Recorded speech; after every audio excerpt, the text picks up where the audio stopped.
প্ৰিয় শিক্ষাৰ্থীসকল তোমালোকৰ কালিলৈ পৰীক্ষা গতিকে কালিলৈ পৰীক্ষাত তোমালোকে দুটা নম্বৰ তুমি ভবাতকৈ দুটা নম্বৰ কেনেকৈনো বেছিকৈ পাবা সেই বিষয়ে মই তোমালোকক কেইটামান টিপছ দিবলৈ আহিছো প্ৰশ্ন কাকতখন যেতিয়া তোমালোকক দিব প্ৰশ্ন কাকতখন তোমালোকে পঢ়িবা গোটেইখন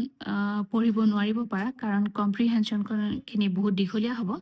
গতিকে যেতিয়া পঢ়িবা এমচিকিউবোৰ তোমালোকৰ খুব সহজ লাগিব তেতিয়া তোমালোকে কি কৰিবা পেন্সিলডালেদি টিক মাৰি যাবা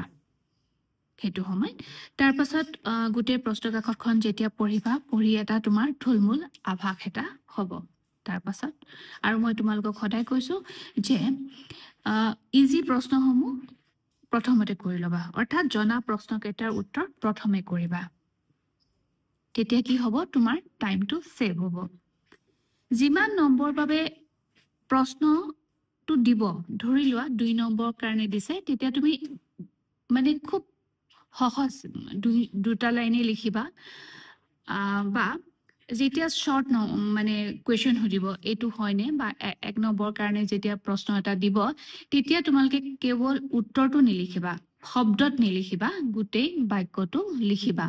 ধৰি লোৱা পল কোন শ্ৰেণীত পঢ়ে এনেকে ধৰি লোৱা যেতিয়া প্ৰশ্নটো আহিব তেতিয়া তুমি লিখিব লাগিব পল নৱম শ্ৰেণীত পঢ়ে তেনেকে কথাটো মই কৈছো গতিকে নৱম শ্ৰেণীত বুলি লিখি থৈ নাহিবা খুব সুন্দৰকে লিখিবা বাক্যটো আৰু বিকল্প প্ৰশ্নকেইটা ভালদৰে চাব লাগে ধৰি লোৱা আমাৰ যেতিয়া যিকেইটা অৰ থাকে ধৰি লোৱা অপচনেল এটো নহলে এটো কৰা এটো নহলে এটো কৰা হেতু খুব ভালদৰে চাবা তাত তুমি যেটো বেছি ভালকৈ জানা হেতুৰ উত্তৰহে কৰিবা তেতিয়া কি হ'ব যেহেতু আমাৰ এটো সুবিধা আছে বিকল্প প্ৰশ্ন এটা আমাৰ হাতত আছে গতিকে আমি সেই প্ৰশ্নটো চাই লৈ তাৰ উত্তৰটো লিখিম সময়ৰ সদ্ব্যৱহাৰ কৰিবা আৰু যেহেতু তোমালোকৰ এটা প্ৰবলেম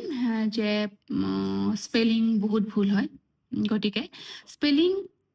যেতিয়া ভুল হয় বুলি তোমাৰ এটা ডাউট থাকে এই শব্দটো হয় নে নহয় এনেকুৱা যদি ডাউট এটা থাকে তেতিয়া তুমি ইজি শব্দ এটা বিচাৰি লবা ধৰি লোৱা মই তোমালোকক উদাহৰণ হিচাপে কৈছো আৰ্জন এই আৰ্জন শব্দটো আমি নিলিখি আহৰণ বুলি লিখিব পাৰো তেতিয়া আমাৰ ভুল হোৱাৰ সম্ভাৱনা খুব কম থাকে আকৌ গল্প কথা ক'বলৈ গৈছো যেহেতু গল্পটোৰ আমাৰ আউটলাইন দিয়াই থাকে খালি আমি দুটা তিনটা শব্দৰ মাজত আমি সংযোগ কৰি গল্পটো লিখিব লাগে গতিকে তোমালোকে গল্পটো লিখাৰ চেষ্টা কৰিবা তেতিয়া কি হয় আমাৰ বানানৰ ভুল হোৱাৰ সম্ভাৱনা খুব কম থাকে আৰু তোমালোকক ষ্টেপ মাৰ্কিং দিব ধৰি লোৱা মই কৈছো যে লেটাৰ ৰাইটিংৰ আমি কেনেকৈ সম্বোধন কৰিছো আমি ডেট স্থান হেখিনি ভালদৰে লিখিছো নে নাই আকৌ ইটি মানে শেষত আমি ইটি কোন এনেকা ধৰণে দিছো নে নাই বা আমি এনভেলপটো ভালকে বনাইছো নে নাই গতিকে সেই গোটেই বস্তুটো তোমালোকৰ ষ্টেপ মাৰ্কিং থাকিব আকৌ তেনেকে যেতিয়া এখন প্ৰতিবেদন লিখিবলৈ